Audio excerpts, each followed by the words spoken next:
कोई उम्मीद बर नहीं आती, कोई सूरत नजर नहीं आती। मौत का एक दिन मुअय्यन है, नींद क्यों रात भर नहीं आती। नाकाम आशिकों और माशी तौर पर बदहाल लोगों के अलावा दुनिया में तकरीबन हर शख्स हमेशा जिंदा रहना चाहता है, लेकिन मौत हमारी तमाम तर खुशियों और गमों के बावजूद हमें ले जाती है। हमेशा जिंदा रहने की ख्वाहिश का हल तकरीबन तमाम काबिल जिक्र मज़ाहिब में मौजूद है, जहां आप मरने के बाद हमेशा जिंदा और जवान रहेंगे बिना किसी बीमारी के। जिन्हें इस दौर की सबसे खूबसूरत औरत कहा जाता था, अपनी खूबसूरती को बरकरार रखने के लिए सोने को घोलकर पीती थीं। पारी लड़कियों के खून में नहाने को उम्र रोकने का जरिया समझना भी एक ऐसा तस्वुर है जो तारीख में मौजूद रहा है। कुदरत ने कुछ जानवरों को ये खास ताकत दी है। मिसाल के तौर पर छिपकली अपनी कटी हुई दुम दोबारा उगा लेती है, और हाइड्रा नामी एक छोटा सा जानदार जिसके बारे में हम पहले बात कर चुके हैं, वो तो हर वक्त खुद को नया बनाता रहता है। साइंसदान दो अहम सिमतों में तहकीक कर रहे हैं। एक तरफ वो ऐसे तरीके तलाश कर रहे हैं जिनसे इंसान हमेशा जिंदा रह सके, और दूसरी तरफ वो ऐसी टेक्नोलॉजीज पर काम कर रहे हैं जिनसे बुढ़ापे के नुकसान को कम से कम करके उम्र को तवील और सेहतमंद बनाया जा सके। हो सकता है कि मुस्तकबिल करीब में आपके जख्मों को भरने के लिए सिर्फ एक इंजेक्शन ही काफी हो। क्या हम में से कुछ लोग 2125 में दोबारा जागेंगे? वो लोग जो 2024 में मर चुके होंगे? साइंसदान अब माइंड अपलोडिंग पर काम कर रहे हैं, एक ऐसा नजरिया जिसके तहत इंसानी दिमाग को मुकम्मल तौर पर स्कैन करके डिजिटल शक्ल में किसी कंप्यूटर या मस्नूई ज़हानत में अपलोड किया जा सकता है। अब सोचने की बात यह है कि अगर हम जिस्म के वो हिस्से जो वक्त के साथ कमज़ोर हो जाते हैं, जैसे दिल, आँखें या रीढ़ की हड्डी, इन्हें मस्नूई और ज़्यादा ताकतवर हिस्सों से बदल दें, आपके ख्याल में ज़िंदगी तवील करने या हमेशा ज़िंदा रहने के लिए कौन सा तरीका ज़्यादा कारगर होगा? और क्या आप हमेशा ज़िंदा रहना भी चाहेंगे? कमेंट्स में ज़रूर बताइएगा। कोई उम्मीद बर नहीं आती, कोई सूरत नज़र नहीं आती। मौत का एक दिन मुअय्यन है, नींद क्यों रात भर नहीं आती। नाकाम आशिकों और माशी तौर पर बदहाल लोगों के अलावा दुनिया में तकरीबन हर शख्स हमेशा जिंदा रहना चाहता है, लेकिन मौत हमारी तमाम तर खुशियों और गमों के बावजूद हमें ले जाती है। हमेशा जिंदा रहने की ख्वाहिश का हल तकरीबन तमाम काबिल जिक्र मज़ाहिब में मौजूद है, जहां आप मरने के बाद हमेशा जिंदा और जवान रहेंगे बिना किसी बीमारी के। सवाल यह है कि क्या लाफानी होने का ख्वाब या कम अज कम बुढ़ापे को रोकने वाली एंटी एजिंग टेक्नोलॉजी हकीकत बनने के करीब पहुंच चुकी है? ये सनत 2025 में 24 खरब रुपए तक पहुंच गई है। अंदाजों के मुताबिक 2030 में इस इंडस्ट्री का मार्केट साइज 34 खरब रुपए हो जाएगा। इंसान हजारों साल हमेशा जवान और जिंदा रहने की ख्वाहिश दिल में लिए मर रहा है। मसलन तकरीबन 4000 साल कबल मेसोपोटामिया में मिट्टी की तख्तियों पर कुंदा की गई एक दास्तान बादशाह गिलगामेश के बारे में है। एक ऐसा शख्स जिसे वहशी सांड जैसा आदमी कहा गया, जिसके पट्टे जितने बड़े थे इसका गरूर इससे भी बड़ा था। जब इसका सबसे करीबी दोस्त मर गया तो गिलगामेश को अपनी फानी हैसियत का सामना करना पड़ता है। वो आसमान की तरफ देखकर फरियाद करता है, क्या मुझे भी मरना होगा? फिर हमेशा जिंदा रहने के लिए एक सफर पर निकलता है और जाहिर है इसमें नाकाम रहता है। इसी तरह चीन के पहले शहंशाह चिन शी हुआंग, जिन्होंने 3री सदी कबल मसीह में हुकूमत की, हमेशा जिंदा रहने के जुनून में मुब्तला थे। वो मौत से बचने के लिए हर मुमकिन रास्ता अपनाना चाहते थे, हाँ वो जादुई दुआएं हों, अल्केमिस्ट की खिदमात या समुंदर पार लाफानी करने वाले जजीरे की तलाश।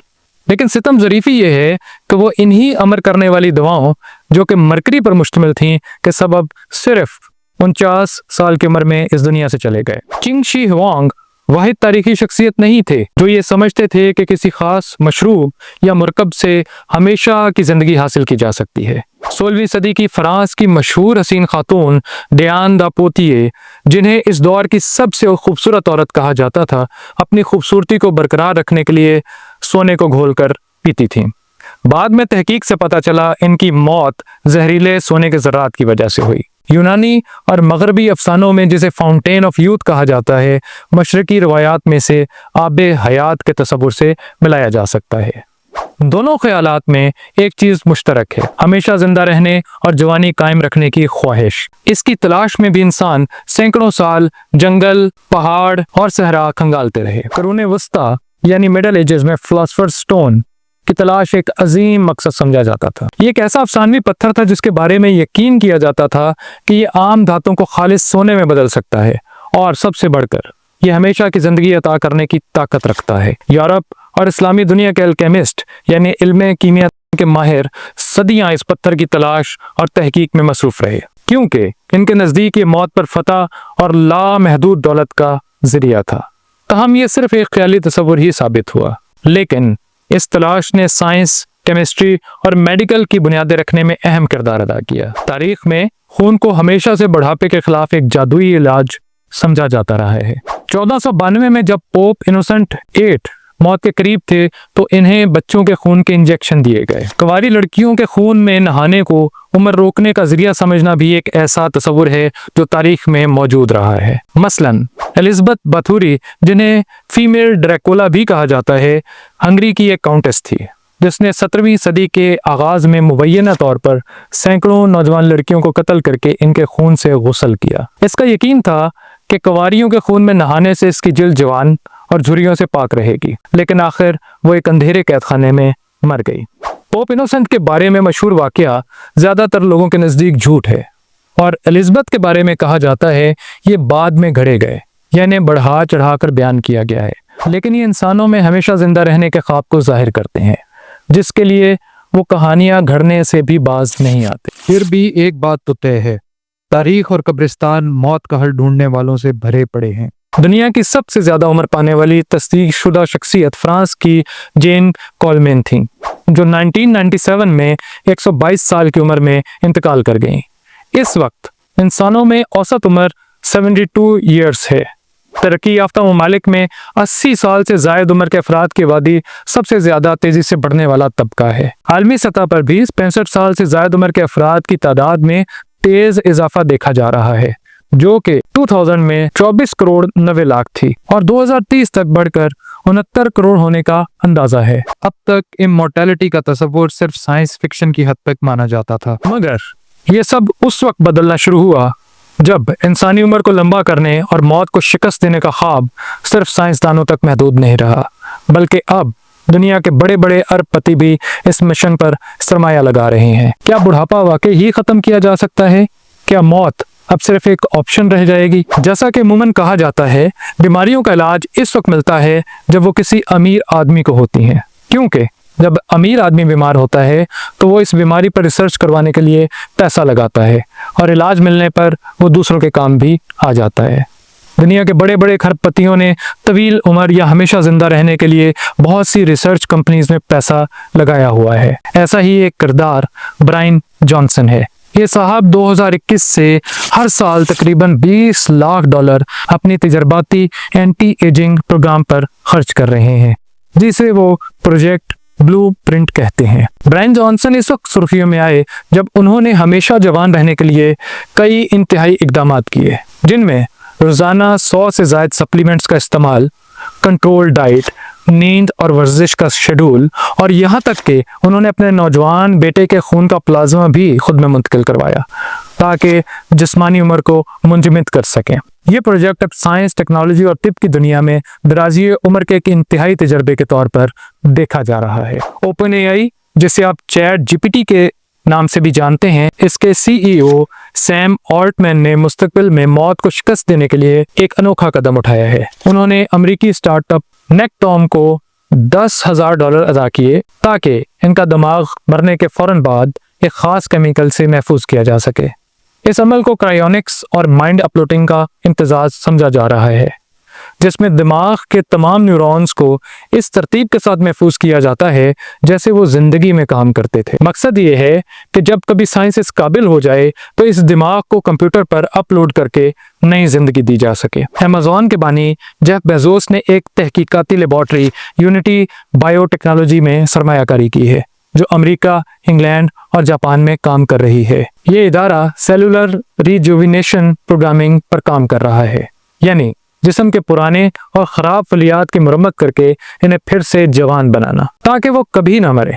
इसका मकसद ये है कि इंसान सदियों तक जिंदा रहे और कैंसर, दिल के अमराज और अल्जाइमर जैसी उम्र रसीदगी की बीमारियों से महफूज रहे। इसी तरह गूगल के शरीक बानी सरगई बर्न ने भी कैलिको नामी कंपनी में $50 मिलियन की सरमायाकारी की है, जिसका मकसद यही है कि इंसान की जिंदगी को तवील किया जा सके। जबकि पेपॉल के शरीक बानी पीटर थियल ने भी कई ऐसी कंपनियों में सरमायाकारी की है जो एंटी एजिंग और इमॉर्टैलिटी पर काम कर रही हैं। नेचुरल मौत क्या है, इसे समझने के लिए बुढ़ापे को समझना पड़ेगा। बुढ़ापा एक कुदरती अमल है जिसमें इंसान का जिस्म वक्त के साथ आहिस्ता आहिस्ता कमजोर होने लगता है। जवानी में हमारा जिस्म तेज, ताकतवर और चाको चौबंद होता है, लेकिन जैसे जैसे उम्र बढ़ती है हमारे अंदर की तवानाई कम होती जाती है। हड्डियां नाजुक हो जाती हैं, जल्द पर झुर्रियां आ जाती हैं, याददाश्त कमजोर होने लगती है और बीमारियां आसानी से हमला करती हैं। जैसे घर ईंटों से बनता है, इसी तरह हमारा जिस्म खरबों छोटे छोटे सेल्स से मिलकर बना है और हर सेल एक खास वक्त के बाद खुद को तकसीम करता है, यानी 1 से 2 खुलिये बनाता है ताकि जिस्म खुद को ताज़ा रखे और नुकसान की मुरम्मत कर सके। क्रोमोसोम जिस्म के खुलिये के अंदर एक छोटा सा पैकेट होता है जिसमें हमारी ज़िंदगी की मुकम्मल मालूमात महफूज होती हैं। इन मालूमात को DNA कहा जाता है, जो बिल्कुल एक हदायतनामे या किताब की तरह होता है। यह हमें बताता है कि हमारा जिस्म कैसे बनेगा, कैसे काम करेगा और कैसा दिखेगा। हर इंसान का DNA अलग होता है, इसीलिए हर इंसान मुनफरिद है। जब हमारा जिस्म बढ़ता है तो खुलिये बार बार तकसीम होते हैं। हर बार तकसीम के दौरान DNA को नकल किया जाता है ताकि नए खुलिये में भी वही मालूमात हों, लेकिन वक्त के साथ साथ ये नकल करने का अमल परफेक्ट नहीं रहता। कभी कभी छोटी छोटी गलतियां हो जाती हैं जिन्हें म्यूटेशंस कहते हैं। ये गलतियां अक्सर बेज़रर होती हैं, लेकिन अगर ज़्यादा हो जाएं तो खुलिये सही तरीके से काम करना बंद कर देते हैं। क्रोमोसोम के किनारों पर छोटे हिफाजती हिस्से होते हैं जिन्हें टेलोमेयर कहा जाता है। जब भी खुलिया तकसीम होता है, ये टेलोमेयर थोड़े थोड़े छोटे होते जाते हैं। आखिर एक वक्त ऐसा आता है जब टेलोमेयर ख़त्म हो जाते हैं और खुलिया अब मजीद तकसीम नहीं हो सकता। ऐसा खुलिया सेनेसेंस कहलाता है। यानी बूढ़ा खुलिया जो ना खुद कुछ करता है और ना मरने को तैयार होता है। ये खुलिये जिस्म में जमा होकर सूजन और कमजोरी पैदा करते हैं। इस तरह आहिस्ता आहिस्ता हमारा जिस्म पुराने खुलियों से भर जाता है, नए खुलिये कम बनने लगते हैं और हमारे जिस्म की मुरम्मत और हिफाजत की सलाहियत कमजोर हो जाती है। यही अमल बुढ़ापा कहलाता है। साइंसदान 2 अहम सिमतों में तहकीक कर रहे हैं। एक तरफ वो ऐसे तरीके तलाश कर रहे हैं जिनसे इंसान हमेशा जिंदा रह सके, और दूसरी तरफ वो ऐसी टेक्नोलॉजीज पर काम कर रहे हैं जिनसे बुढ़ापे के नुकसान को कम से कम करके उम्र को तवील और सेहतमंद बनाया जा सके। तो क्या उम्र को तवील किया जा सकता है, मसलन 500 साल, या हमेशा के लिए जिंदा रहा जा सकता है? इंसान की फितरत है कि वो कुदरत में मौजूद चीज़ों की नकल करके इन्हें अपने फ़ायदे के लिए इस्तेमाल करता है। परिंदों को उड़ता देखा तो जहाज और पैराशूट बना लिए, मछलियों को तैरता देखा तो कश्तियां और आबदोजें इजाद की, उकाब की नज़र से मुतासिर होकर दूरबीन बनाई और चीते की तेज़ी से मुतासिर होकर गाड़ियां बनाई। अगर इंसान को कोई ऐसा जानदार मिल जाए जो कभी नहीं मरता तो शायद वो अपने ख्वाबों को हकीकत बनाने में कामयाब हो जाएगा। दिलचस्प बात यह है कि कुदरत में कुछ ऐसे हैरानकुन जानदार मौजूद हैं जिन्हें साइंसदान बायोलॉजिकली इमॉर्टल कहते हैं, यानी वो कुदरती तौर पर कभी नहीं मरते जब तक किसी बीमारी या शिकारी का शिकार ना हो। इन जानदारों की लंबी उम्र के पीछे कुछ खास जेनेटिक राज छुपे हुए हैं। कुदरत ने कुछ जानदारों को खास सलाहियत दी है कि वो क्रोमोसोम्स के किनारों पर मौजूद टेलोमेयर को दोबारा लंबा कर सकते हैं, या इनके खुलिये बूढ़े और नाकारा नहीं होते। मिसाल के तौर पर एक खास किस्म की जेलीफिश उम्र के किसी भी मरहले से दोबारा अपने बचपन में वापस चली जाती है, जैसे वक्त की सुई को पीछे कर दिया जाए। लिहाजा ये कुदरती मौत का शिकार नहीं होती। हाइड्रा एक छोटा सा आबी जानदार है जो बज़ाहिर कभी बूढ़ा नहीं होता, इसीलिए साइंसदान इसे भी बायोलॉजिकली इमॉर्टल समझते हैं। इसकी खास बात यह है कि इसके जिस्म में ऐसे स्टेम सेल्स मौजूद होते हैं जो लगातार नए सेल्स बनाते रहते हैं, जबकि बहुत सारे दूसरे जानदारों में इनकी तादाद वक्त के साथ साथ कम होती रहती है। इसके अलावा इसके खुलियों में एक खास एंजाइम होता है। ये एंजाइम टेलोमरेज है जो DNA के किनारों पर मौजूद टेलोमेर्स को लंबा रखता है। वही टेलोमेर्स जो आमतौर पर वक्त के साथ छोटे होकर खुलिये को बूढ़ा करते हैं। इन दोनों खसूसियात की वजह से हाइड्रा का जिस्म मुसलसल मुरम्मत करता रहता है और वो बुढ़ापे का शिकार नहीं होता। ताहम वो बैरूनी खतरात जैसे बीमारी या हमले से मर सकता है। जेलीफिश और हाइड्रा ये दोनों जानदार बहुत ही छोटे हैं, जबकि इंसान इनके मुकाबले में बहुत बड़ा और पेचीदा है। लिहाजा इनसे बेहतर मिसाल ग्रीनलैंड शार्क है। ग्रीनलैंड शार्क दुनिया की सबसे तवील उम्र पाने वाली रीढ़ की हड्डी रखने वाली मखलूक मानी जाती है, जो तकरीबन 400 साल तक जिंदा रह सकती है। ये शार्क कुतुब शुमाली के ठंडे और गहरे पानियों में पाई जाती है, जहां दर्जा हरारत इंतहाई कम होता है। इसके जिस्म का मेटाबॉलिज्म बहुत सुस्त होता है, यानी इसके खुलिये इंतहाई आहिस्तगी से काम करते हैं, जिसकी वजह से इसका जिस्म देर से पुराना और ख़राब होता है। इन जानदारों की ज़िंदगी हमें ये सिखाती है कि उम्र सिर्फ वक्त का खेल नहीं, बल्कि खुलियों, DNA और जिस्म की मुरम्मत करने की ताकत का नतीजा है। साइंसदान अब इन्हीं राजों को समझकर इंसान की ज़िंदगी भी लंबी और सेहतमंद बनाने की कोशिश कर रहे हैं। कुछ लोग जो अमर होने के हामी हैं, वो बुढ़ापे को एक बीमारी समझते हैं और इनके नज़दीक अखलाकी तौर पर ये हमारी जिम्मेदारी है कि इसका इलाज करें, जबकि दूसरे मानते हैं कि हमेशा की ज़िंदगी का हसूल सिर्फ डिजिटल फॉर्म में मुमकिन है, यानी इंसान खुद को कंप्यूटर में अपलोड करे ताकि वहाँ वो हमेशा जिंदा रह सके। क्या बुढ़ापा वाकई ही ख़त्म किया जा सकता है? क्या मौत अब सिर्फ एक ऑप्शन रह जाएगी? कहीं हम कुदरत के बनाए निज़ाम से छेड़छाड़ तो नहीं कर रहे? आइए देखते हैं साइंस क्या कोशिशें कर रही है। पहला तरीका सेलुलर रीजनरेशन है। क्या आपने कभी सोचा है कि अगर आपका जिस्म वक्त के साथ साथ खुद को बिल्कुल नया बना सके, जैसे पुराना मोबाइल फ़ोन बदल कर नया मॉडल ले लेते हैं, इसी को सेलुलर रीजनरेशन कहते हैं। हमारे जिस्म में स्टेम सेल्स होते हैं। मसलन अगर हमारा लिवर मुतासिर हो तो ये सेल इसे दोबारा बना सकता है, लेकिन वक्त के साथ साथ जैसे जैसे हमारी उम्र बढ़ती है, स्टेम सेल्स की तादाद और इनकी काम करने की सलाहियत कम हो जाती है। कुदरत ने कुछ जानवरों को ये खास ताकत दी है। मिसाल के तौर पर छिपकली अपनी कटी हुई दुम दोबारा उगा लेती है, और हाइड्रा नामी एक छोटा सा जानदार जिसके बारे में हम पहले बात कर चुके हैं, वो तो हर वक्त खुद को नया बनाता रहता है। अब साइंसदान यही खासियत इंसानों में लाने की कोशिश कर रहे हैं। इसके लिए वो स्टेम सेल्स का इस्तेमाल कर रहे हैं। स्टेम सेल्स ऐसे खास खुलिये होते हैं जो जिस्म के किसी भी दूसरे खुलिये में तब्दील हो सकते हैं। इसका मतलब है कि अगर आपका दिल खराब हो जाए तो नए दिल के सेल्स बनाए जा सकते हैं। अगर आपका जिगर फेल हो जाए तो नया जिगर भी बनाया जा सकता है। स्टेम सेल टेक्नोलॉजीज और सेलुलरिटी जैसी कंपनियां इस ख्वाब को हकीकत बनाने के लिए दिन रात काम कर रही हैं। हो सकता है कि मुस्तकबिल करीब में आपके जख्मों को भरने के लिए सिर्फ एक इंजेक्शन ही काफी हो। तवील उम्र हासिल करने का एक और तरीका ज़ॉम्बी सेल्स का खात्मा है। हम सब ने फिल्मों में ज़ॉम्बी देखे हैं, वो जो मर चुके होते हैं मगर फिर भी चलते फिरते रहते हैं, अपने इर्द गिर्द के लोगों को भी ज़ॉम्बी बना देते हैं। कुछ ऐसा ही हमारे जिस्म में भी हो रहा है। हमारे जिस्म के अंदर कुछ खुलिये होते हैं जो मरने से इनकार कर देते हैं, लेकिन मुकम्मल तौर पर जिंदा भी नहीं होते। इन्हें साइंसी जुबान में सेनेसेंट सेल्स कहते हैं। हम जैसे लोग इन्हें आसानी के लिए ज़ॉम्बी खुलिये ही कहेंगे। जब कोई खुलिया बार बार तकसीम होता है या इसे सूरज की खतरनाक शुआएं, केमिकल या उम्र बढ़ने की थकन नुकसान पहुंचाती है, तो वो कहता है बस मैं अब ना तकसीम हूँगा ना काम करूँगा।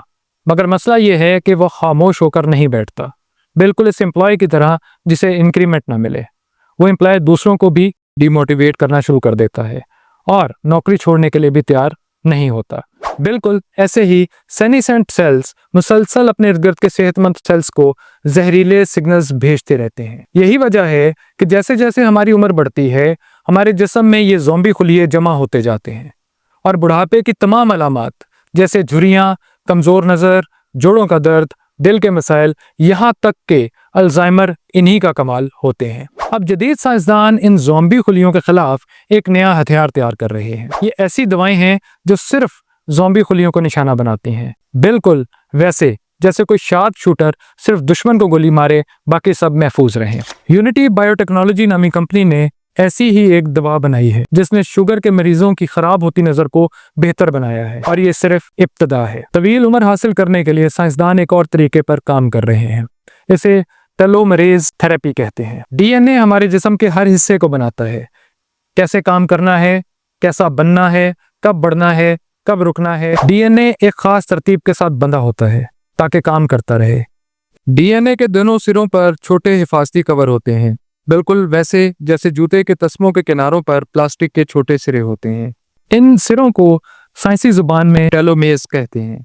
ये टेलोमेर्स हर बार जब खुलिया तकसीम होता है थोड़े थोड़े छोटे हो जाते हैं। बिल्कुल जैसे तस्मों के सिरों की प्लास्टिक खत्म हो जाए तो तस्मा बिखरने लगता है, वैसे ही टेलोमेर्स छोटे हो जाते हैं तो खुलिया बिखरने यानी मरने लगता है। यही वो लम्हा है जब खुलिया सेनेसेंट यानी ज़ॉम्बी बनने के रास्ते पर चल पड़ता है। लेकिन कुदरत ने हमें एक ज़बरदस्त एंजाइम दिया है जिसका नाम टेलोमेरेज है। ये एक ऐसा एंजाइम है जो टेलोमेर्स को फिर से लंबा कर सकता है, जैसे कोई नई प्लास्टिक की कोटिंग लगा दे।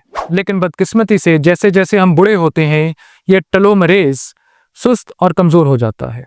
अब कुछ जदीद कंपनियां जैसे बायोवाइवा और रिजुविनेट बायो ऐसे जेनेटिक इंजेक्शंस पर काम कर रही हैं जिनकी मदद से टेलोमेरेज को दोबारा ताकतवर बनाया जा सकेगा, यानी टेलोमेर्स के सिरों को फिर से मजबूत किया जा सकेगा। अगर ये मुमकिन हो जाए तो इंसान के खुलिये सैकड़ों बार भी तकसीम हो तो वो फिर भी जवान और सेहतमंद रहेंगे। यानी समझें ये डीएनए की कॉस्मेटिक सर्जरी है, ज़ाहिरी खूबसूरती से नहीं, खुलियाती सतह पर असल जवानी वापस लाने की कोशिश। तवील उम्र या हमेशा जिंदा रहने के लिए एक और कोशिश जेनेटिक एडिटिंग के जरिए की जा रही है। हमारे जिस्म की हर चीज, हमारी आंखों का रंग, बालों की साख्त, कद, जिल्द और यहाँ तक कि हमारे गुस्से या मिजाज तक, सब कुछ हमारे अंदर छुपे हुए जीन्स के जरिए कंट्रोल होता है। जीन्स को आप यूँ समझें जैसे रेसिपी बुक या प्रोग्रामिंग कोड। जैसे कोई कंप्यूटर सिस्टम सिर्फ इस वक्त सही काम करता है जब इसका कोड दुरुस्त हो, वैसे ही हमारा जिस्म जीन्स के मुताबिक चलता है। ये जीन्स हमारे डीएनए के अंदर महफूज होते हैं, जैसे बड़ी फाइल के अंदर बहुत सारी छोटी छोटी फाइलें। अब होता यह है कि वक्त के साथ या बाज़ औक़ात पैदाइश के वक्त ही इन जीन्स में कुछ गलतियां या ख़राब लाइनें आ जाती हैं जो बीमारियों, कमज़ोरियों या वक्त से पहले बूढ़ा करने की वजह बनती हैं। यही वो मुकाम है जहां जदीद साइंस दाखिल होती है, जेनेटिक एडिटिंग के ज़रिए। साइंसदान अब ऐसे जदीद औजार बना चुके हैं जो जीन्स के अंदर जाकर ख़राब लाइन को काट देते हैं और इसकी जगह सही कोड डाल देते हैं। जैसे आप किसी वर्ड फाइल में गलत लफ्ज़ हटाकर दुरुस्त लिख देते हैं। ये तरीका सिर्फ मौलिक बीमारियों जैसे सिकल सेल एनीमिया या कैंसर के खिलाफ नहीं, बल्कि साइंसदानों का मानना है कि एक दिन हमें उम्र को रीसेट करने की ताकत भी दे सकता है। इंटेलिया और एडिटास मेडिसिन जैसी कंपनियां इस दौड़ में आगे हैं। मरीजों पर तजर्बात भी जारी हैं। शायद एक दिन ऐसा आएगा जब इंसान अपने जनियाती कोड में जाकर बुढ़ापे का बटन ही डिलीट कर देगा। लाफानी रहने के लिए एक डरा देने वाला तरीका भी इस्तेमाल किया जा रहा है, इसे क्रियोनिक्स कहते हैं। फ्रीजर में गोश्त या सब्जियां रखना तो हम सब ने देखा है, लेकिन इंसान भी खुद को फ्रीज करवा रहे हैं। क्रियोनिक्स एक ऐसा हैरानकुन साइंसी तरीका है जिसमें इंसान के पूरे जिस्म या सिर्फ दिमाग को मौत के फौरन बाद इतनी ठंडक में महफूज कर लिया जाता है कि वक्त जैसे रुक सा जाता है, तकरीबन -196 डिग्री सेंटीग्रेड पर। जब किसी शख्स की मौत वाक़ई होती है तो इसे फौरी तौर पर एक खास केमिकल में डालकर जिस्म के अंदर के पानी को आइस बनने से रोका जाता है, क्योंकि अगर पानी जमेगा तो खुलिये फट जाएंगे। फिर इसे लिक्विड नाइट्रोजन टैंक्स में इंतहाई महफूज माहौल में रख दिया जाता है, जहां जिस्म सोता है लेकिन ख़त्म नहीं होता। ये कोई फिल्मी कहानी नहीं, अमेरिका की एल्कोर लाइफ एक्सटेंशन फाउंडेशन और क्रियोनिक्स इंस्टीट्यूट जैसे इदारे ये सर्विस पेश कर रहे हैं। अब तक दुनिया भर से 400 से ज़्यादा अफराद अपने जिस्मों को मुस्तकबिल की वापसी के लिए फ्रीज करवा चुके हैं, जिनमें साइंसदान, अरबपति और टेक्नोलॉजी के ख्वाब देखने वाले शामिल हैं। लेकिन आखिर लोग ऐसा क्यों कर रहे हैं? हम में से बहुत से लोग ये मानते हैं कि मौत आज नाकाबिले इलाज है, लेकिन शायद 100 या 200 साल बाद नहीं रहेगी। हम ये उम्मीद रखते हैं कि मुस्तकबिल में जब भी रीजनरेशन थेरापी, नैनो टेक्नोलॉजी और आर्टिफिशियल इंटेलिजेंस अपने अरूज पर होंगी, तब हमें दोबारा जिंदा करके ठीक कर दिया जाएगा, जैसे पुरानी फाइल को कंप्यूटर से रीस्टोर कर दिया जाए। ये कोई सस्ता सौदा नहीं है। क्रायोनिक्स के लिए लोग 80,000 से $2 लाख तक खर्च करते हैं। हम पहले भी बात कर चुके हैं कि ओपनएआई के सीईओ सैम अल्टमैन ने भी क्रायोनिक्स प्रोग्राम में दिलचस्पी जाहिर की थी। उन्होंने $10,000 देकर ऐसे ही एक मंसूबे का खुद को हिस्सा बनाया था, जिसमें दिमाग को कंप्यूटर पर अपलोड किया जाएगा। तो सवाल ये है कि क्या हम में से कुछ लोग 2125 में दोबारा जागेंगे? वो लोग जो 2024 में मर चुके होंगे? क्या क्रायोनिक्स वाकई हमें मौत पर फतह का पहला मौका दे रहा है? लेकिन वक्त को धोखा देने की ये पहली मुनज़्ज़म कोशिश जरूर है।